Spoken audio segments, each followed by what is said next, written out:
Mas glória a Deus, amados. Vamos orar. Fecha os teus olhos. Glória a Deus. Eu sinto a graça do Espírito sobre nós. E eu tenho certeza que Ele vai fazer algo tremendo nesta manhã na nossa vida. Por isso, tenha paciência com o Espírito Santo para que Ele possa fazer o que Ele tem para fazer. Amém? Pai, em nome de Jesus, nós nos colocamos em Tua presença. Muito obrigada, Deus, por tudo que o Senhor já fez até aqui. Mas nós cremos, como a Tua palavra diz, que o Senhor sempre tem mais, infinitamente mais, do que tudo aquilo que pedimos ou pensamos. Então, por isso, nós nos colocamos em Tua presença, para que o Senhor continue a fazer a Tua boa obra nos nossos corações. Deus, quem precisa de cura, seja curado. Quem precisa de restauração, seja restaurado. Quem precisa de libertação, seja liberto. Em nome de Jesus, Pai, usa poderosamente a Tua palavra para ministrar na nossa vida hoje. Em nome de Jesus. Amém! Oh, glória a Deus! Aleluia! Nós estamos no retiro. Meu alvo é Cristo. Amém? E como o pastor disse ontem, por que o nome do retiro não mudou? Porque o nosso alvo continua o mesmo. Aleluia! E quando eu não sei você, mas quando eu penso em alvo, eu penso em algo que está na minha frente e que eu vou me esforçar ao máximo para alcançar. Amém? Glória a Deus. E é sobre isso que nós vamos falar. O que pode nos impedir atingirmos, de alcançarmos esse alvo que é tão precioso, amém? Gálatas, no capítulo 5, no versículo 6, vai dizer assim, ó: quem vos impediu de obedecer à verdade? O versículo começa dizendo: corrieis bem. Quem vos impediu de continuar a obedecer à verdade? E é tão interessante esse versículo porque não fala o que, mas fala quem. O apóstolo Paulo não está falando de coisas, mas ele está falando de pessoas. Ele está dizendo: olha, você estava indo bem na sua caminhada, você estava fazendo tudo certo para atingir o alvo, você estava quase chegando lá. Mas aí aconteceu algo, e foi algo com outra pessoa que te impediu de continuar e alcançar esse alvo, de continuar a obedecer à verdade. Coloca a mão no seu coração e diga: Senhor, tira da minha vida tudo aquilo que possa me impedir de alcançar o alvo, que é Cristo Jesus. Amém? Glória a Deus. Você já imaginou, amados, a vida de alguém que se esforçou ao máximo para viver uma vida com Cristo aqui na terra, uma vida em santidade, uma vida de oração, uma vida genuína, mas aí a hora que Jesus soar a trombeta e Jesus estiver voltando, ao invés de ressuscitar ou ser transformado para encontrar com Ele nos ares, se dar conta de que algo na sua vida estava errado, eu acho que essa é a maior tragédia da vida do ser humano. A maior tragédia da vida de alguém não é morrer, mas é não ver Jesus naquele dia. Fala assim: eu quero te ver, Jesus. Eu quero encontrar contigo. Amém? E é por isso que esse alvo é tão precioso. Mas no versículo 13 do capítulo 5 de Gálatas diz assim: vós, irmãos, não fostes chamados... Não, vós, irmãos, fostes chamados à liberdade. Amém? Mas aí ele continua dizendo: mas, porém, a liberdade não pode ser usada para dar ocasião à carne. Aleluia! Mas servir uns aos outros. Repare que no mesmo capítulo ele está falando novamente de relacionamento. Amém? E o relacionamento você percebe que está ligado à liberdade. Amém? Glória a Deus. Ele está dizendo, você foi chamado para a liberdade.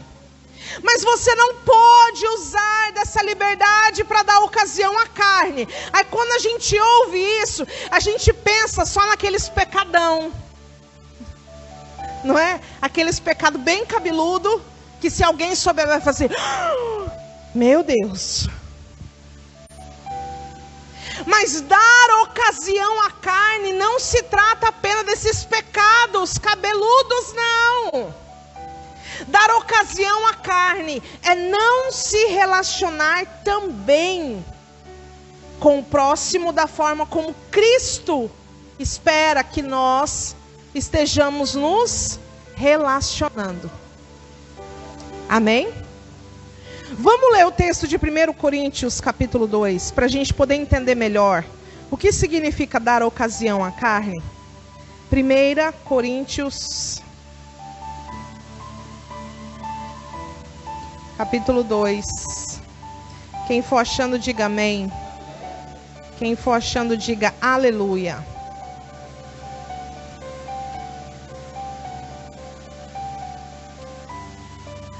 Quem não achou ainda igual eu, diga misericórdia. Meu Deus, me ajuda, irmão.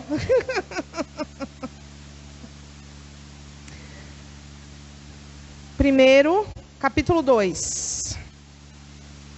A partir do verso 14, a palavra de Deus diz assim, ó. Ora, o homem natural não compreende as coisas do Espírito de Deus, pois lhe parecem loucura. E não pode entendê-las, porque elas se discernem espiritualmente. O que é espiritual, porém, discerne bem todas as coisas, e ele por ninguém é discernido. Pois quem conheceu a mente do Senhor para que o possa instruir? Mas nós temos a mente de Cristo. Agora vai no capítulo 3. A partir do versículo 1, que vai dizer assim: Eu, irmão, não vos pude falar como a espirituais, mas como a carnais, como a meninos em Cristo. Com leite vos criei, não com alimento sólido, pois ainda não estáveis prontos para isso. Com efeito, ainda agora não estáis prontos, ainda sois carnais, pois havendo entre vós inveja e contendas, não estáis sendo carnais e agir conforme os mundanos? Diga assim comigo, misericórdia. Então aqui o apóstolo Paulo, ele está falando de 3 categorias, tipos de pessoas que nós podemos encontrar. O primeiro deles é o homem natural. Quem é o homem natural? Aquele que ainda não passou por um novo nascimento. Aquele que ainda não conheceu a Cristo e experimentou da sua palavra. Este é o homem natural. Ele vê as coisas somente daquilo que está diante dos seus olhos. Ele experimenta somente das coisas naturais. Esse é o homem natural. Amém? Aí ele vai falar do homem espiritual. Quem é o homem espiritual? Aquele que experimentou das grandezas de Deus e vem se desenvolvendo, diga assim comigo, desenvolver na presença de Deus. Isto é correr para o alvo que é Cristo. É quando eu não paro de crescer espiritualmente. Amém? Eu preciso, o ano passado nós tivemos esse mesmo retiro. Neste retiro, eu preciso estar diferente do que eu estava o ano passado. E o ano que vem, eu preciso estar diferente do que eu estou neste ano. Somente assim eu poderei ser chamado de homem espiritual. Porque ele está se desenvolvendo. Ele está amadurecendo nas coisas de Deus. E para fazer um resumo do que é o homem espiritual, eu quero te dizer que o homem espiritual é aquele que Deus o governa através da sua palavra. Eu vou repetir. O homem espiritual é aquele que é governado por Deus através da sua palavra. O homem espiritual não é aquele que, quando a gente olha e fala, nossa, fulano é espiritual. Não. É aquele que tem as suas emoções governadas pela palavra de Deus. Amém? E quem que é o homem carnal? O homem carnal não é um ímpio. De acordo com a palavra, não é isso que ele está dizendo. O homem carnal é aquele que já experimentou do novo nascimento. Já conhece das grandezas de Deus. Mas ainda é o quê? Menino em Cristo. Ou seja, ele ainda permanece com as suas emoções, com o seu interior, governado por ele mesmo e não pela palavra de Deus. Ele fala o que dá na telha, ele reage do jeito que ele quer, ele é impulsivo, ele é problemático, aonde ele chega ele dá problema. Você já encontrou pessoa assim? Onde você coloca ela? Você fala, fulano, você vai ficar aqui. Ela dá um problema ali. Aí você fala, não, peraí, eu vou mudar então, porque pode ser as pessoas, né, que estão ali. Aí você fala, então vem aqui, fulano, vou te colocar aqui agora. A hora que ela chega lá, ela dá problema lá também. Você fala, meu Deus do céu. Aqui não tem, graças a Deus, que nessa igreja não tem gente assim. Ô glória! Mas o homem carnal é aquele que é um menino em Cristo. Ou seja, ele está correndo até bem. Ele já deu a largada. Mas tem algo no caminho dele que está impedindo ele de continuar obedecendo a verdade. Estão compreendendo? Amém? E o Senhor nos trouxe aqui nessa manhã para arrancar do nosso caminho esses obstáculos, para tirar da nossa vida esses impedimentos, porque Jesus também quer ver tua cara lá naquele dia. Não é só você que tem que ver ele, ele quer te ver também lá. Amém? Eu vou falar aqui rapidamente de alguns sintomas, porque toda doença, ela é diagnosticada através dos sintomas.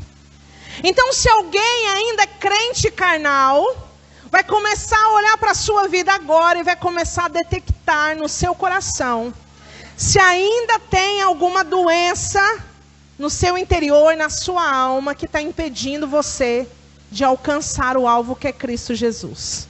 Amém? Amor, para de tirar foto, você me distrai. Meu coração começa a acelerar. Meus pensamentos começam a vaguear. Eu não dou conta.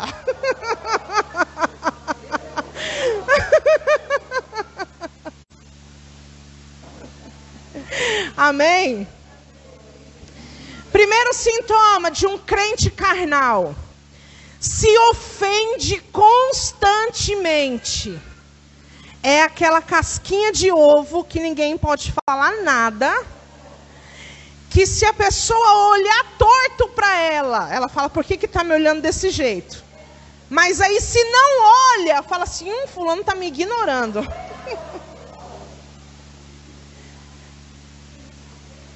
Presta atenção nisso. A pessoa fala assim, fulano está me olhando de cara feia. Você já parou para pensar se é a pessoa que tem a cara feia? Ela só está te olhando?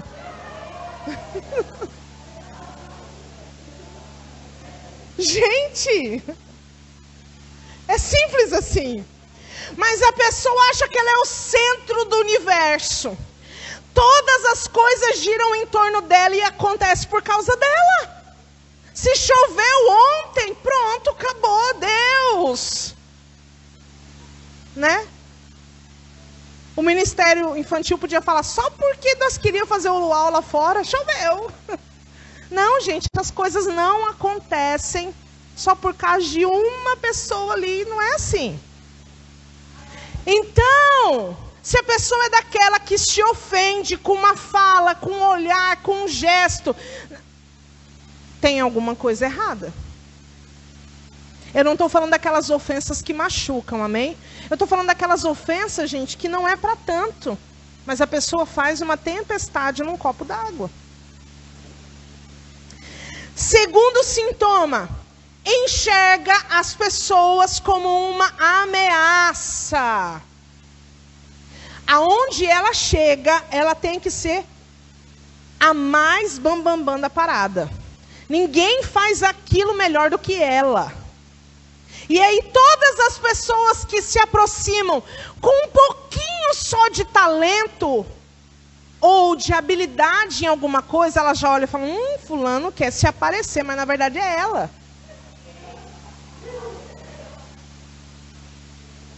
Fulano já quer lacrar, mas na verdade é ela que não suporta ver outra pessoa sendo também usada por Deus, sendo também tão bom quanto ela.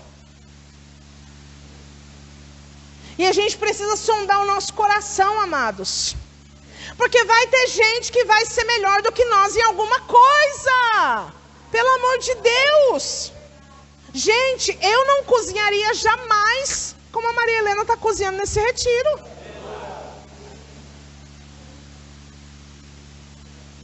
Mas se eu pedir para ela vir dançar igual eu dancei ontem, ela também não dança.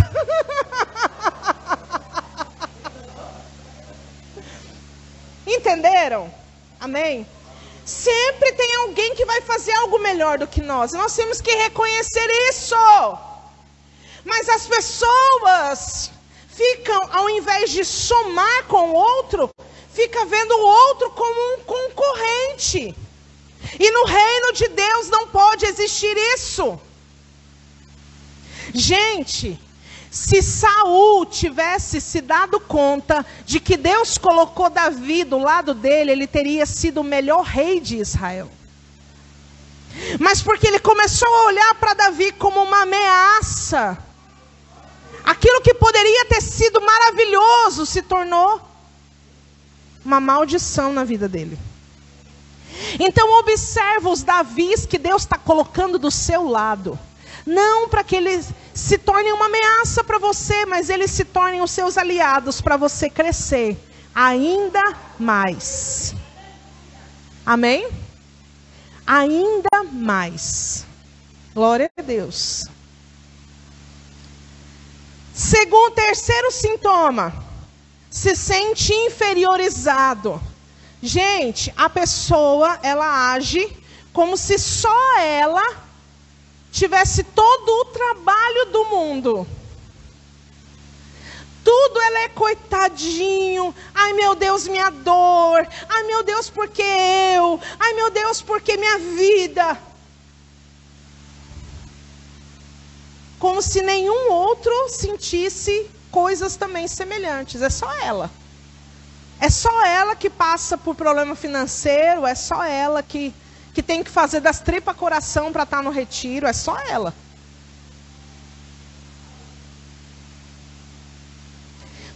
Quarto sintoma. Tem medo de falhar. Tem medo de falhar. É porque assim, ó. Alguém coloca alguma coisa na mão dela e ela tem que se esforçar para entregar o máximo e ela tem que fazer isso mesmo.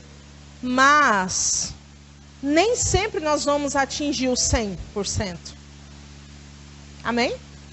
E a gente tem que estar feliz com os resultados que Deus nos dá. Amém? Gente, a gente planeja uma coisa, por exemplo, eu deixo meu marido doido. porque eu tenho a visão. Eu falei, amor, eu tive uma visão dessa decoração aqui. Aí eu expliquei para ele, ele olhava para minha cara e falava assim, aham, tá, como que você quer fazer isso? Eu falei, eu não sei, eu só sei que eu quero que você faça.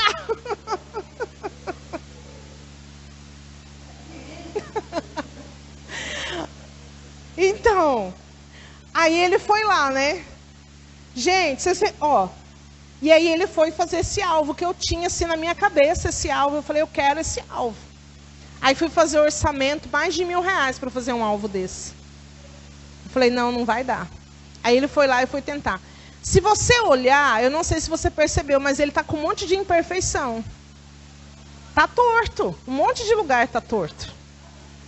Mas foi o que a gente conseguiu fazer e foi o melhor que nós fizemos. E aí a gente tem que se alegrar com isso.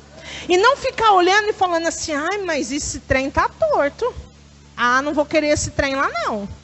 Ah, não. Gente, nós não podemos ter medo de falhar. Porque é nas nossas imperfeições que Deus revela a perfeição dele na nossa vida. Amém? Quinto sintoma. Vocês já estão se diagnosticando aí? Meu Deus. Quinto sintoma, dificuldade em receber ordens. Porque ninguém manda em mim, porque eu faço da minha vida o que eu quero. Meu Deus, como a sociedade que nós estamos tem dificuldade para obedecer a ordem. Uma coisa simples, você está dentro de um avião e os comissários de bordo falam assim, espera o avião pousar totalmente para que vocês desatem os cintos de segurança e se levantem. Gente, o avião está descendo ainda, tem gente já tirando o cinto, já levantando, já puxando a bagagem lá de cima.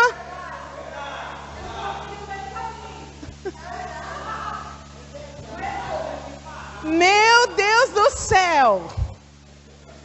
Qual que é a dificuldade de obedecer o que os especialistas de bordo estão dizendo? Eles estão falando aquilo para poder te preservar, para poder te proteger. Mas a pessoa tem dificuldade de obedecer aquela ordem, uma ordem tão simples. Espera o avião pousar totalmente. Meu Deus do céu. Eu acho que tem gente que já está na UTI com esses sintomas aí.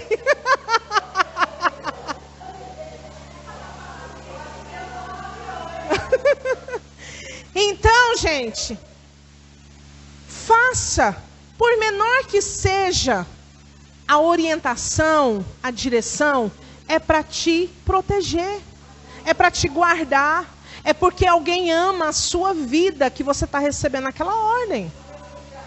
Amém? Então não veja mais as ordenações de algo para você fazer como algo ofensivo. Ah, porque está querendo mandar em mim. E aqui não tem ninguém que manda em mim, não. Entendeu? Sexto sintoma. Sexto sintoma. Vamos lá, gente. Não quero ninguém dormindo ainda não.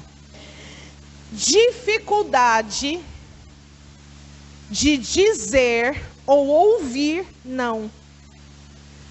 Não sabe lidar com os nãos da vida. Não sabe dizer o não quando é necessário. E também não sabe ouvir não quando é necessário. Tomar uma água aqui, gente.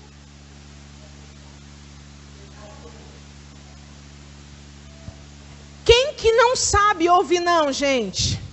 Criança. Criança que você fala, posso ir na piscina, mãe? Você fala não. Daqui 5 segundos ele pergunta, agora eu já posso? Não sabe ouvir não. Então a pessoa, se ela ouve um não, ela já fica magoado, ela já fica ressentido. Ai, meu Deus! E aí também ela não sabe dizer não para as pessoas. Por quê? Porque ela tem medo de que alguém rejeite ela, porque ela está dizendo não para alguém. Então aí ela marca compromisso no sábado à tarde, 2 horas, com um monte de gente. E não passa em lugar nenhum, porque não dá tempo. Ele fala para a mulher que vai no mercado, ele fala para o amigo que ele vai levar o amigo para fazer o exame, ele fala assim para todo mundo que pede ajuda para ele. E não atende ninguém. Gente, nós precisamos aprender a lidar com os nãos da vida. Amém? E por que você tem esses sintomas? Eu vou falar agora o porquê. Eu vou te dar agora o diagnóstico desses sintomas. Amém? Vocês estão preparados? Quantas horas aí, gente?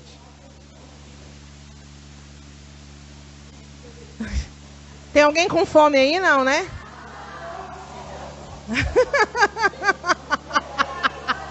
Glória a Deus. Vamos falar das dores. As dores. Qual que é o problema na sua vida que tem causado esses sintomas? O primeiro deles é a dor da rejeição. Todo ser humano tem dificuldade de se sentir pertencente a um ambiente. Isso começa lá na família de origem dele, do pai, da mãe. Ele não consegue se sentir parte daquela família. Por quê? Muitos são os fatores, mas o principal deles é porque o pai ou a mãe deixaram a desejar em mostrar para o filho que ele pertence àquela família. Então começa a sondar seu coração se você tem esse sentimento de rejeição. Às vezes começou no ventre. Às vezes você nem sabe disso, mas talvez a tua mãe, quando ficou sabendo que estava grávida, ela não se alegrou com aquilo. Não porque ela é má, mas porque de repente o momento que ela estava vivendo não era um ambiente propício para receber um filho. E aí ela gerou aquele sentimento de rejeição. E você na barriga, você sente tudo que a mãe está sentindo. Gente, o que eu estou falando aqui é muito profundo. Tem coisas que você desconhece acerca de você mesmo. E sabe qual que é o sintoma da pessoa que tem essa dor da rejeição? Em todo lugar ela pensa que está incomodando. Em todo ambiente que ela chega, ela pensa que ela está inadequada. Ela se sente um peixe fora d'água. Ela acha que ela está incomodando as pessoas. Por quê? E aí, qual que é a fuga? O que ela faz para se proteger daquele sentimento de rejeição? Porque ela não quer sentir. Quem aqui gosta de ser rejeitado? Ninguém. E aí, o que ela faz para se proteger? Ela se isola. Ela fala assim, ó, eu prefiro não pertencer do que querer pertencer e as pessoas daquele grupo me rejeitarem. Então ela diz, eu prefiro não pertencer. E aí ela se isola. Então toda pessoa que quer se isolar, ela está com um sentimento de rejeição, com uma dor da rejeição no seu coração. Porque a palavra de Deus olha para mim, para você e diz que não é bom que o homem esteja só. Então, se não é bom, e o que você gosta é de estar sozinho, é porque tem uma dor de rejeição aí.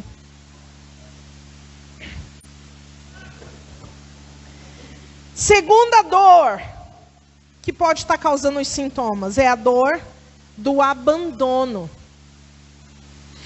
Parece um pouco com a rejeição, mas tem um detalhe diferente. Porque a rejeição, a pessoa prefere nem sem se esforçar para estar num grupo, num ambiente. A dor do abandono é diferente. É quando a pessoa se esforçou, ela fez alguma coisa para querer pertencer àquilo, àquele ambiente, àquele lugar. Mas as pessoas que estavam ali abandonaram ela. E aí nós voltamos de novo para a família de origem. Porque nós estamos, infelizmente, vivendo numa sociedade onde tem muitos pais que abandonaram as suas famílias. E talvez o pai estava presente dentro de casa, mas nunca teve um papel efetivo de pai. Vai causar a mesma dor no coração de uma pessoa. Se aquele pai que estava ali não supriu emocionalmente os seus filhos, independente dele estar de carne e osso, fisicamente presente naquela família, aquela família não recebeu. Se ele não foi efetivo. Quantos estão me entendendo? Então essa dor do abandono é muito dolorido. Porque é semelhante ao da rejeição, mas com um agravante. E aí, um sintoma muito característico de quem tem essa dor do abandono, sabe qual que é? Ela sempre prioriza a vontade dos outros. Ela faz das tripas coração para agradar todo mundo. Porque ela não quer ser mais abandonado.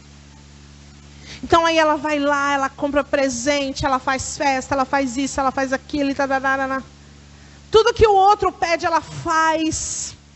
Não importa se ela está doente, se ela não está, ela vai lá e faz. Porque ela não quer se sentir abandonada. Terceira dor existencial que dói no seu coração e te faz ter sintomas é a dor da humilhação. Quem é que gosta de ser humilhado?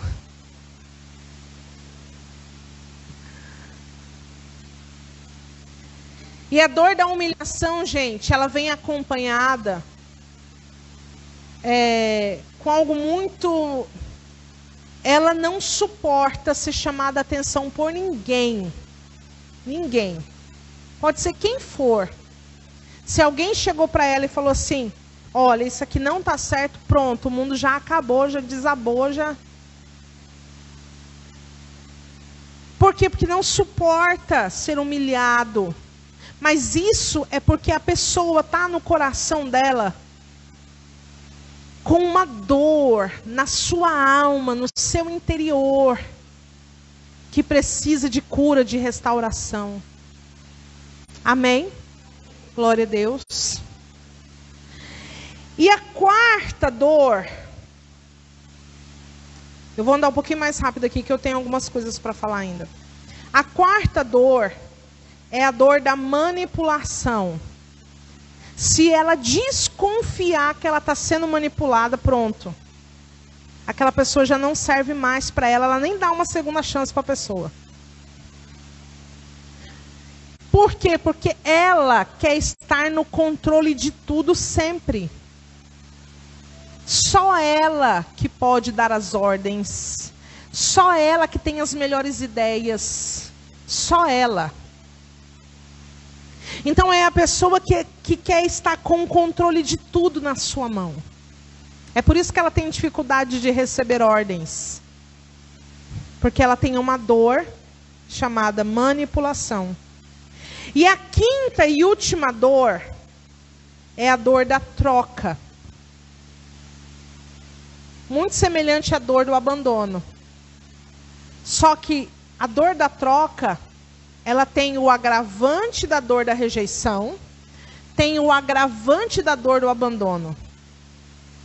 Por quê? Porque o ser trocado é porque alguém melhor do que você foi achado. Entendeu? Então é uma dor. Por exemplo, a dor da traição.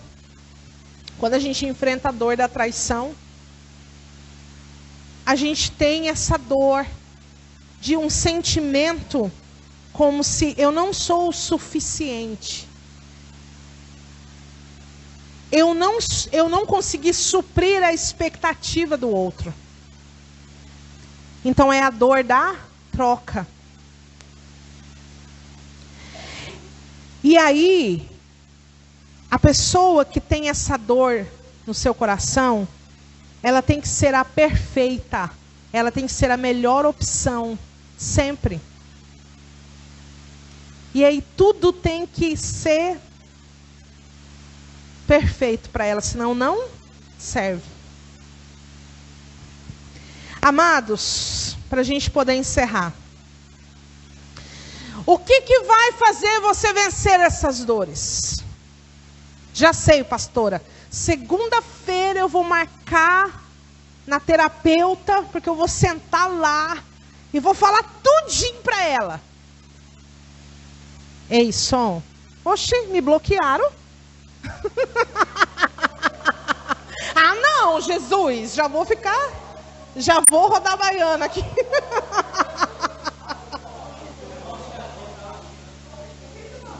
Ah, totalmente. Olha só, gente. O que vai nos fazer vencer essas dores? O que nos vai fazer atingir o alvo e não ficar tropeçando? Amém? Porque isso são tropeços. E os tropeços, ninguém tropeça numa montanha. Você já viu alguém tropeçar numa montanha? Não. É nas pequenas coisas. O que vai nos impedir de fazer isso? De acontecer isso na nossa vida? É simples. Quanto mais nós buscamos Jesus, mais nós somos curados por Ele. Amém? Quanto mais nós nos aproximamos de Jesus, mais nós conseguimos vencer essas dores. Por quê? Porque Jesus, Ele conhece intimamente cada uma destas dores. Jesus foi rejeitado. A palavra de Deus diz lá em João, capítulo 1, versículo 11, que Ele veio para os seus, mas os seus o rejeitaram.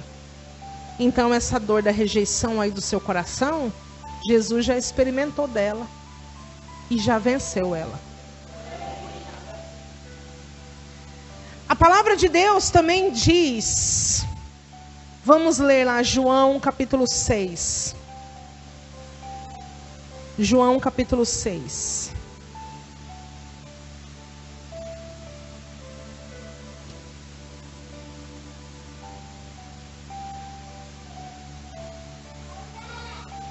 João no capítulo 6.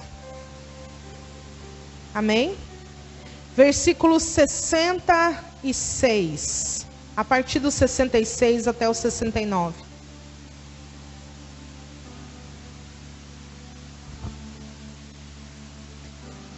A partir de então, muitos dos seus discípulos voltaram atrás e já não andavam com ele. Então perguntou Jesus aos 12: não quereis vós também retirar-vos? Respondeu-lhe Simão Pedro: Senhor, para quem iremos nós? Tu tens as palavras de vida eterna.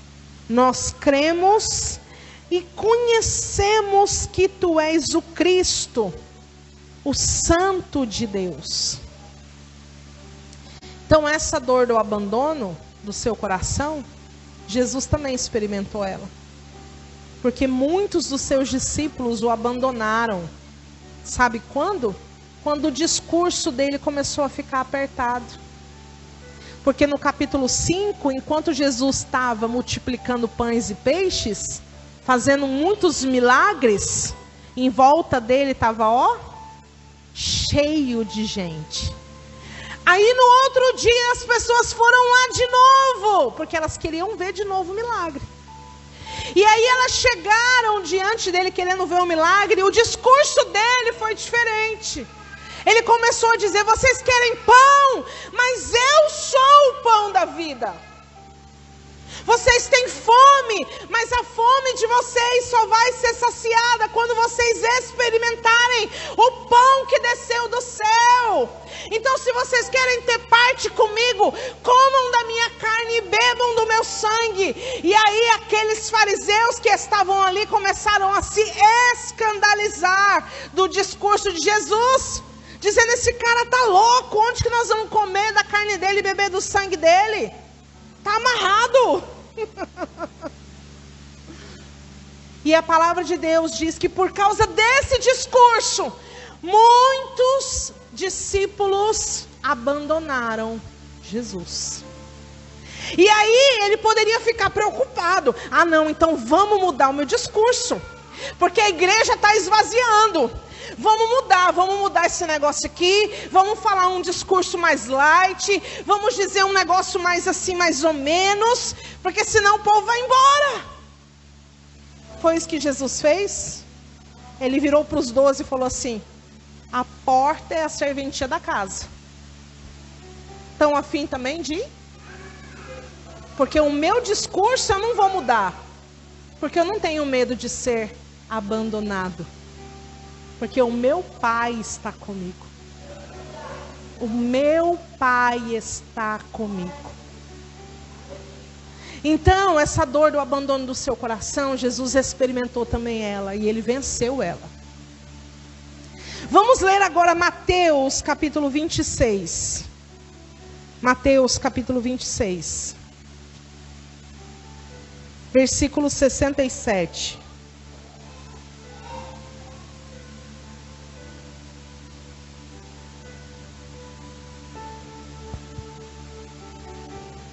Olha aqui a dor da humilhação. Olha o que o seu Senhor passou por você. Então, uns cuspiram-lhe no rosto e lhes davam murros, e outros o esbofeteavam. Você quer uma maior humilhação do que alguém cuspir no seu rosto? Eu acho que bater não é nem tanto humilhação. Agora, cuspir no rosto, gente. Então, essa dor da humilhação, de ser humilhado, Jesus também passou por ela. E ele venceu. Então, ele conhece essa dor e sabe como te curar dela. Amém? E a quarta dor, que é da manipulação. Vamos ler João 19. João 19. João capítulo 19. Versículo 10.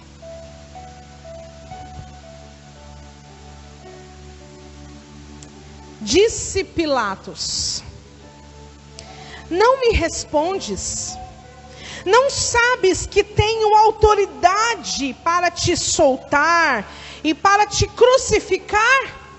Respondeu Jesus: nenhuma autoridade teria contra mim se de cima não te fosse dada.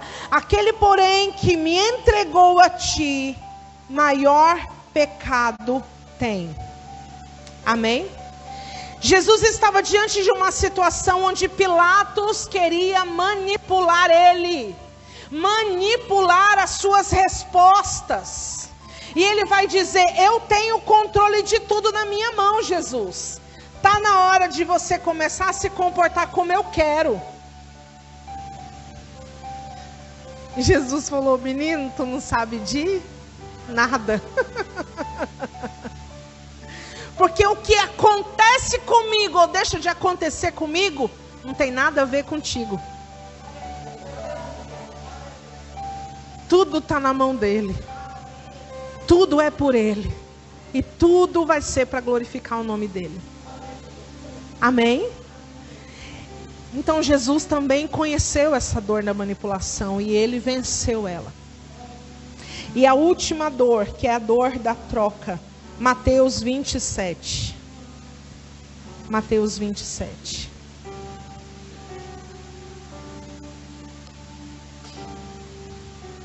Glória a Deus. Mateus 27, versículo 15. Ora, por ocasião da festa, costumava o governador soltar um preso, escolhido pelo povo. Tinha então um preso bem conhecido, chamado Barrabás.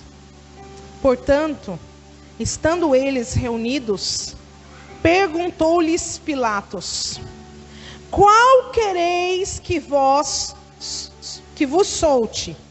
Barrabás ou Jesus, chamado Cristo? Pois sabia que por inveja o haviam entregado. Então estando Pilatos no tribunal, sua mulher mandou dizer-lhe: não entres na questão deste inocente, pois num sonho muito sofrido por causa dele. Os principais sacerdotes e os líderes religiosos persuadiram a multidão a que pedisse Barrabás e fizesse morrer Jesus. De novo perguntou-lhes o governador: qual dos dois quereis vós que eu solte? Responderam eles: Barrabás. Então essa dor da troca, Jesus também conhece ela. E ele venceu ela. Porque ali naquele momento, eu posso imaginar, Jesus estava ali, ele já tinha passado por toda a humilhação que ele já tinha passado de ser cuspido, esbofeteado. Ele já tinha sido açoitado com 40 chibatadas, que para o judeu ele não fala 40, ele fala 39 mais uma. Sabe por quê? Porque a forma como era aplicada a sentença de chicoteamento era tão terrível que um ser humano só conseguia suportar até as 39.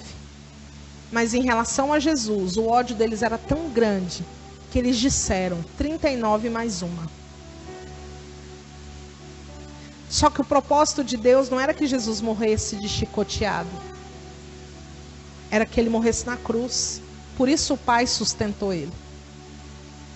Então ele estava ali já se esvaindo em sangue. E aí ele olha para a multidão, que poderia ter escolhido a ele e não Barrabás. E de repente no meio da multidão ele se depara com alguém que talvez ele tivesse curado. Talvez ele se deparasse com alguém que ele tinha feito soltar a língua e a pessoa tivesse falado a partir do milagre da cura. E ele pensava: eu podia ter deixado esse mudo.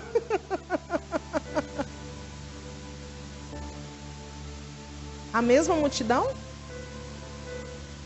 A mesma multidão que tinha há poucos dias gritado: Hosana, bendito é aquele que vem em nome do Senhor, na entrada dele de Jerusalém. Então, amados, eu acredito que Jesus conhece muito bem essa dor da troca. De ter sido traído, nem vamos falar sobre isso. Porque para uma pessoa que conviveu intimamente com ele durante 3 anos e meio, ter coragem de vendê-lo, entregá-lo por 30 moedas de prata, de ter sido negado por um outro que, para mim, o negar de Pedro não é nem um pouco diferente da traição de Judas. A diferença é que Pedro se arrepende. Então, o que eu quero dizer com tudo isso? Que a palavra de Deus que diz, lá em João, capítulo 16, versículo 33. Digo-vos estas coisas. Olha aqui que Jesus falou. João, capítulo 16, versículo Digo-vos essas coisas para que em mim tenha mais paz. É nele que você vai ter paz. Destas dores, é nele. Aí ele vai dizer: no mundo vocês vão ter aflições. No mundo vocês vão ter pessoas que vão rejeitar vocês. No mundo vocês vão ter pessoas que vão humilhar vocês, que vão abandonar vocês, que vão traí-los. Mas tem de bom ânimo, porque eu venci o mundo. Essas dores eu passei por elas, todas elas, mas eu venci. Para quê? Para que você também pudesse vencer. Então não é mais para você andar tropeçando. Não é para você andar mais como crente carnal, porque o teu Senhor te dá condições para vencer todas estas dores. Fique de pé e abra comigo a palavra do Senhor em Isaías, capítulo 53. Eu queria que colocasse para mim aquela...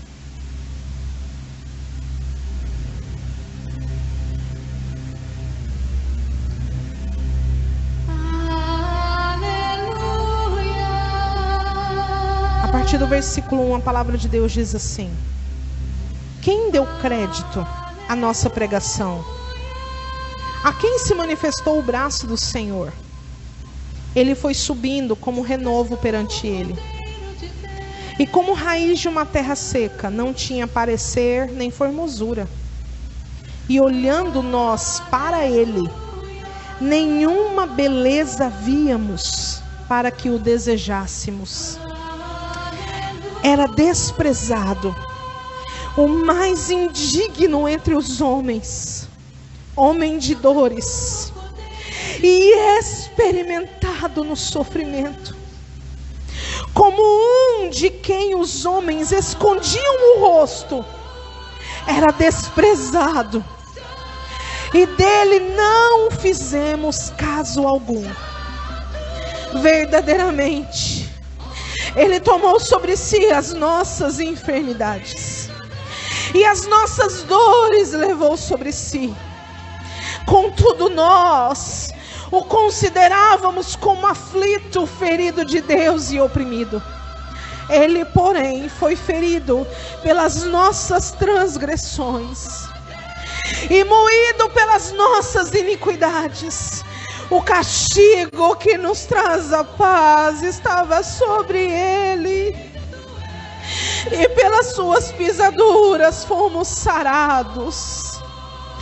Todos nós andávamos desgarrados como ovelhas.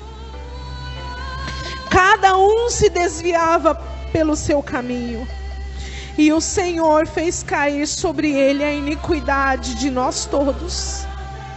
Ele foi oprimido e humilhado, mas não abriu a sua boca. Como cordeiro foi levado ao matadouro, e como ovelha muda perante os seus tosqueadores, ele não abriu a boca. Pela opressão e pelo juízo foi tirado.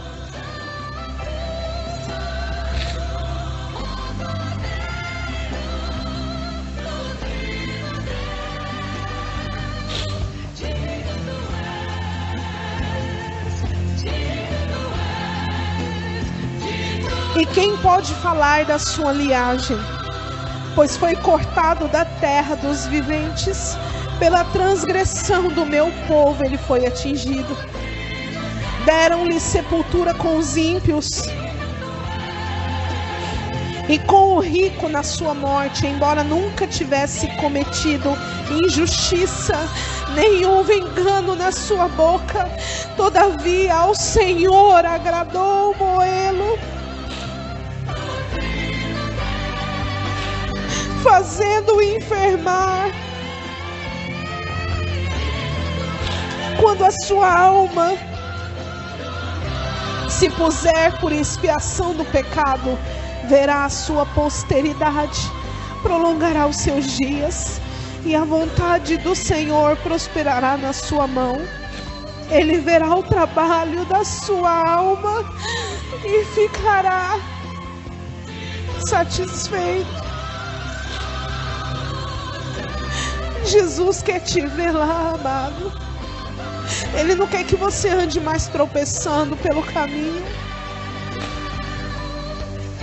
Corrieis bens. Quem vos impediu de continuar obedecendo a verdade? Fecha os teus olhos. O Senhor que nós adoramos aqui não é um Jesus morto na cruz apenas, mas é um Jesus que ao terceiro dia ressuscitou. E vivo Ele está, igreja, vivo Ele está. E Ele pode te ajudar com essas dores. Ele pode te sarar dessas dores.